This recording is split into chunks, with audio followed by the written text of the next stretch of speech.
श्री परमात्मने नमः. श्रीमद भगवद्गीता महात्म्य अध्याय 18. श्री पार्वती देवी म्हणाली, नाथ, आपण 17व्या अध्यायाचे महात्म्य सांगितले, आता 18व्या अध्यायाचे महात्म्य सांगा. श्री महादेव म्हणाले, पार्वती, चिन्मय आनंदाचा प्रवाह वाहविणाऱ्या 18व्या अध्यायाचे वेदाहून श्रेष्ठ पावन महात्म्य ऐक. हे सर्व शास्त्रांचे सार सर्वस्व, कानांना अमृतासारखे वाटणारे आणि संसाराच्या सर्व यातना नाहीशा करणारे आहे. सिद्ध पुरुषांसाठी ही परम रहस्यमय वस्तू आहे. अविद्या दूर करण्याची पूर्ण क्षमता यामध्ये आहे. हे भगवान विष्णूंचे चैतन्य असून सर्वश्रेष्ठ परमपद आहे. इतकेच नव्हे तर हे विवेकवेलीचे मूळ, काम क्रोध मद नाहीसा करणारे, इंद्रादी देवांच्या मनाला विश्रांती देणारे, विश्रामधाम आणि सनकादिक महायोग्यांचे मनोरंजन करणारे आहे. याच्या केवळ पठनाने यमदूतांचे बोलावणे येत नाही. याहून श्रेष्ठ कोणताही असा उपदेश नाही की जो माणसांची त्रिविध दुःखे आणि मोठमोठी पातके नाहीशी करेल. 18व्या अध्यायाचे महात्म्य अलौकिक आहे. या संबंधी जे पवित्र उपाख्यान आहे ते भक्तिपूर्वक ऐक. त्याच्या केवळ श्रवणाने जीव सर्व पापांपासून मुक्त होतो. मेरू पर्वताच्या शिखरावर अमरावती नावाचे एक रम्य नगर आहे. ते पूर्वी विश्वकर्म्याने निर्माण केले होते. त्या नगरीत शचीसह इंद्र राहत असून देव त्यांची सेवा करतात. एके दिवशी ती दोघे आरामात बसली असता त्यांना असे दिसले की भगवान विष्णूंच्या दूतांकडून सेवा घेत कोणी एक पुरुष आपल्याकडेच येत आहे.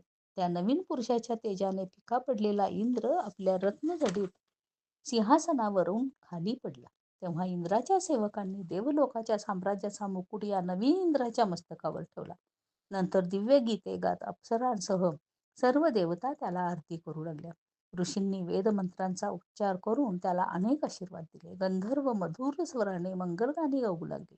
या नवीन इंद्राने 100 अश्वमेध न करताही त्याला हा मान मिळत असलेला पाहून पहिल्या इंद्राला मोठे आश्चर्य वाटले. त्याच्या मनात विचार आला, याने कधी वाटेत धर्मशाळा बांधलेल्या नाहीत, विहिरी खोदल्या नाहीत किंवा वाटसरूंना वाटेत विसाव्यासाठी मोठे वृक्ष लावले नाहीत, दुष्काळात अन्नदान करून प्राण्यांवर उपकार केले नाहीत, याने कधी तीर्थक्षेत्रावर अन्नसत्रे ठेवली नाहीत की गावातून यज्ञ केले नाहीत.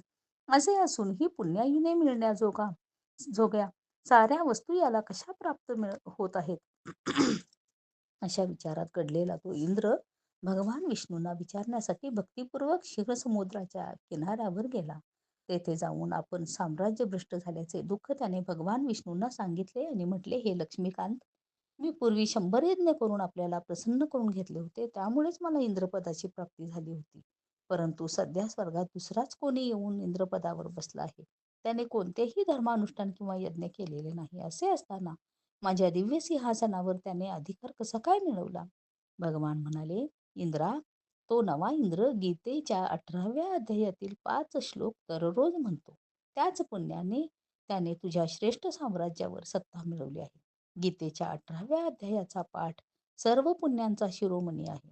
त्याच अध्यायाच्या पाठाने तूही आपल्या स्थानावर स्थिर राहू शकतोस. भगवान विष्णूंचे हे म्हणणे ऐकून व तोच इंद्रपद मिळवण्याचा उत्तम उपाय समजून इंद्राने ब्राह्मणाचा वेश घेतला आणि तो गोदावरीच्या तीरावर गेला. तेथे कालिकाग्राम नावाचे उत्तम व पवित्र नगर आहे. तेथे काळाचाही पराभव करणारे भगवान कालेश्वर विराजमान आहेत. त्याच गोदावरीच्या तीरावर एक अतिशय धार्मिक ब्राह्मण होता. तो अतिशय दयाळू आणि वेद पारंगत होता. तो मन ताब्यात ठेवून दररोज गीतेचा 18वा अध्याय म्हणत असे.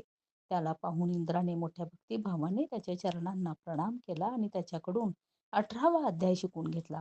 नंतर त्याच पुण्याने त्याने विष्णूंचे सायुज्य मिळवले.